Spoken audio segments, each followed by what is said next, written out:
Hace 2000 años, Jesús se fue de esta tierra. Desde entonces, cada generación de cristianos ha creído que Cristo volvería en su tiempo. Pero todos estaban equivocados, y quizá nosotros también. Durante miles de años, se ha esperado el regreso de Cristo. Pero hay un evento que todos los cristianos quieren entender: el rapto. El rapto es el momento en que todos los cristianos serán llevados por las nubes para encontrarse con Cristo. Pero aquí hay un problema. Muchos cristianos discuten sobre esto porque hay 3 formas diferentes de entender lo que dice la Biblia. Hoy hablaremos de las 3. Pero mientras investigaba, encontré algo interesante. A diferencia de muchas ideas, estas 3 tienen mucho apoyo bíblico. Cristianos verdaderos en todo el mundo creen en cada una de ellas. Así que ahora tú puedes decidir cuál tiene más sentido. Te diré mi opinión al final, y explicaré cómo podríamos estar entendiendo mal todo esto del rapto. El rapto está conectado con la segunda venida de Jesús. Pero para entender la segunda venida, primero debemos mirar su primera venida. Tal vez no lo creas, pero hay una profecía en un pequeño libro del Antiguo Testamento que dice el año exacto en que Jesús moriría, escrita cientos de años antes de que naciera. Esta profecía está en el libro de Daniel. Mientras vivía en Babilonia, Daniel recibió un mensaje del ángel Gabriel. Tal vez recuerdes a Gabriel de otra historia importante. Gabriel le dio una profecía a Daniel. Mira esto. Puedes pausar el video si lo necesitas. Dice: terminar el pecado, perdonar la maldad, traer bondad para siempre y traer al elegido. Son palabras grandes. ¿Pero qué significan?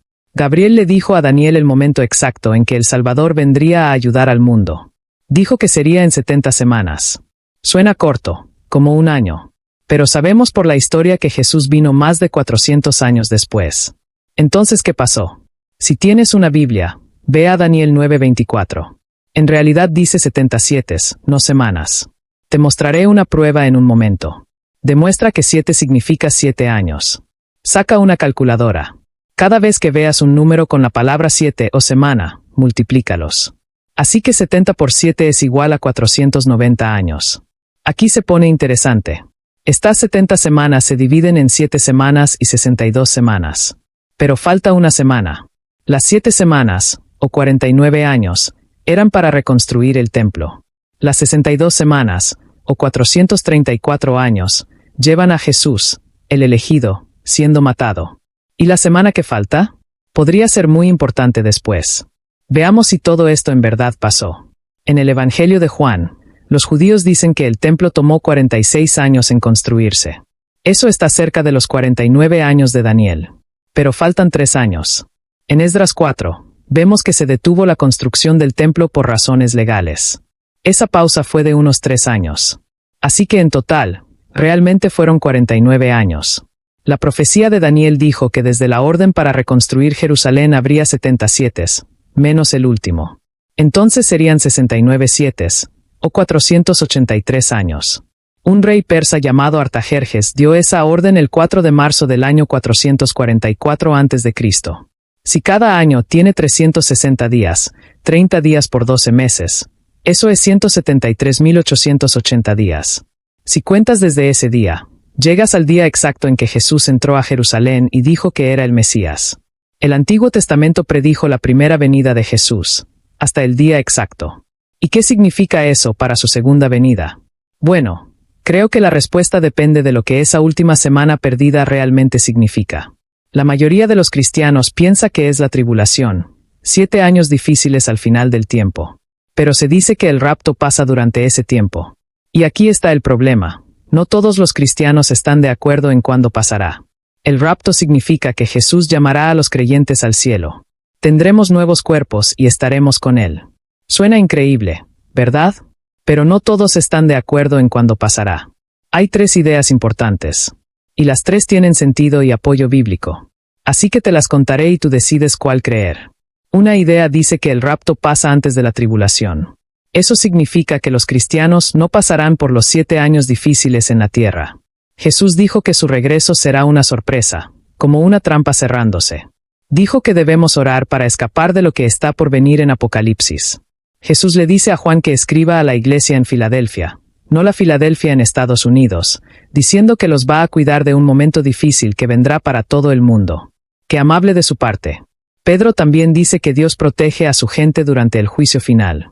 Él habla de cuando Dios salvó a Lot de Sodoma antes de enviar fuego y piedras. Lot era un buen hombre, aunque su esposa se volvió sal. Al final, en Apocalipsis 19 se habla de una cena para celebrar el matrimonio entre el Cordero y la Iglesia, que somos nosotros. Los santos vestidos de blanco están allí, y después ellos se unen a Jesús para pelear contra el ejército del Anticristo. Tal vez estas personas fueron llevadas al cielo y luego se casaron con Jesús y ahora van con él a luchar. Es difícil imaginar que la Iglesia esté en la tierra cuando pasan cosas tan terribles en Apocalipsis. Además, en los 2 capítulos anteriores se muestra a todos los creyentes en el cielo adorando a Dios. Esto hace pensar que Dios nos llevará con él antes de que empiece la tribulación. Hola, somos Future Bible and Emastions. Escribimos este guión hace una semana, pero después tuvimos una charla muy interesante que hizo que cambiáramos de opinión en solo 15 minutos. En esa charla vimos partes de la Biblia que no estaban en el guión original. Así que esta parte que vas a ver es nueva. Y si quieres saber por qué cambié de idea, lo explicaré al final. Uno de los versículos más usados para apoyar la idea del rapto antes de la tribulación está en 2 de Tesalonicenses. Allí se habla del Anticristo. Pero hay un versículo que dice que algo o alguien está evitando que él aparezca. También dice que el Anticristo no puede venir hasta que eso sea quitado del camino. La idea del rapto antes de la tribulación dice que ese alguien es la Iglesia. Cuando la Iglesia sea llevada al cielo, el Anticristo podrá reinar. Pero esta idea también tiene problemas. Recuerda que Pedro habló de Sodoma y Gomorra como ejemplo de cómo Dios salva a su gente. Bueno, a Lot, antes del juicio. Bueno, hace poco empecé a creer que Dios sí nos va a cuidar, solo que no como esperábamos. Perdón por ser misterioso, pero primero necesito explicar las 3 ideas principales antes de contar esa charla. Estoy emocionado, pero el versículo en Tesalonicenses no dice claramente quién es esa cosa o persona que detiene al Anticristo. Algunos creen que es la Iglesia, pero otros dicen que es la mano de Dios o incluso una persona. Decir que es la Iglesia es solo una suposición. La idea del rapto antes de la tribulación tiene puntos interesantes, pero las cosas se ponen aún más curiosas con la siguiente idea. La idea del rapto a la mitad de la tribulación divide los 7 años en 2 partes.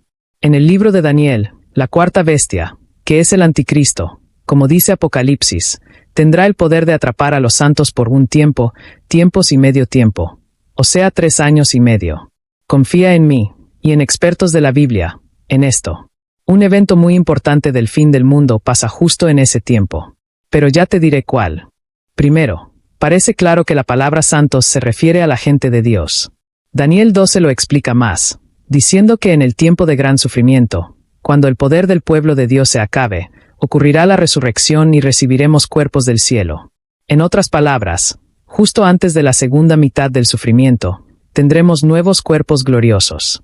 ¿Recuerdas el evento importante del que hablé? Hay 2 personajes muy especiales llamados los 2 testigos. Podría hacer otro video solo sobre ellos. Estos testigos hacen milagros y profetizan por 1260 días, que también son 3 años y medio. Cuando terminan, el Anticristo los mata, y 3 días y medio después, Dios los resucita. Esta teoría dice que no serán los únicos, porque en ese momento también ocurrirá la resurrección de todos los santos de Dios. Así que esta segunda idea ve los 7 años en 2 partes. En los primeros 3 años y medio el Anticristo sube al poder y los 2 testigos trabajan. En la segunda mitad vienen los grandes problemas de Apocalipsis 6, que empiezan cuando el Anticristo mata a los 2 testigos, y después ocurre el rapto de la Iglesia. Pero eso no es todo.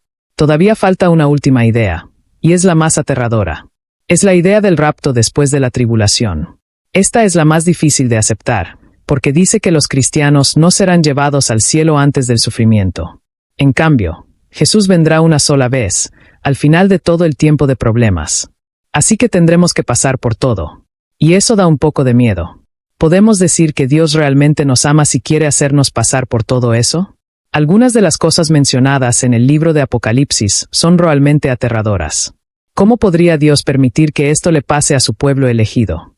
Pero, ¿y si hemos entendido mal esta parte? En Romanos 5 dice que las tribulaciones producen carácter. Y no sé tú, pero yo quiero tener mucho de eso cuando Jesús venga por mí. La Biblia también dice que Dios es un Dios que nos consuela en nuestros problemas y convierte todas las situaciones para bien. Pero la prueba más fuerte viene de Jesús mismo, quien dice en Mateo 24 que después de este tiempo de angustia, Él aparecerá viniendo en las nubes, y sus ángeles reunirán a sus elegidos desde los cuatro vientos, desde un extremo del cielo hasta el otro. Esto parece coincidir con la parábola del trigo y la cizaña, que está en Mateo, y sugiere fuertemente que la salvación y el juicio para todas las personas ocurren después de la tribulación. Segunda de Tesalonicenses apoya esta idea, diciendo que Jesús no regresará hasta que se revele el anticristo, el hombre destinado a la destrucción. Ahora, un punto central de esta visión post-tribulación tiene que ver con la interpretación de los versículos sobre el rapto en estos dos pasajes. Las primeras dos visiones ven este evento como un encuentro y continuación, como un amigo que te encuentra a mitad de camino en un sendero de montaña y sigue contigo hasta la cima. Sin embargo, esta visión es más como un comité de bienvenida. En lugar de ascender con él al cielo, estaremos dándole la bienvenida con entusiasmo cuando regrese a la tierra. La palabra griega en este pasaje para encontrar se usa 2 veces más en el Nuevo Testamento, y ambos casos son muy interesantes. En ambos casos, describe un escenario en el que un grupo de personas sale a encontrar a alguien antes de regresar al lugar de donde partieron. Esto se complementa con la tradición romana conocida, donde la gente se alineaba en las calles fuera de la puerta de la ciudad para dar la bienvenida a un invitado importante, y luego lo seguían de regreso a la ciudad, cerrando la puerta detrás de ellos. Interesante, ¿verdad? Además, sabemos que la segunda venida de Jesús causará la resurrección de los muertos. Pero, según Apocalipsis 20, la primera resurrección ocurre justo antes del reinado milenario, que es cuando los mártires decapitados reciben sus cuerpos glorificados, presumiblemente con sus cabezas de vuelta. El grupo pretribula cree que la iglesia será librada del juicio en Apocalipsis 6. ¿Pero qué debemos hacer con este versículo? Después de que el quinto sello de juicio es abierto por Cristo, aquellos que fueron asesinados por su fe claman por justicia contra sus asesinos.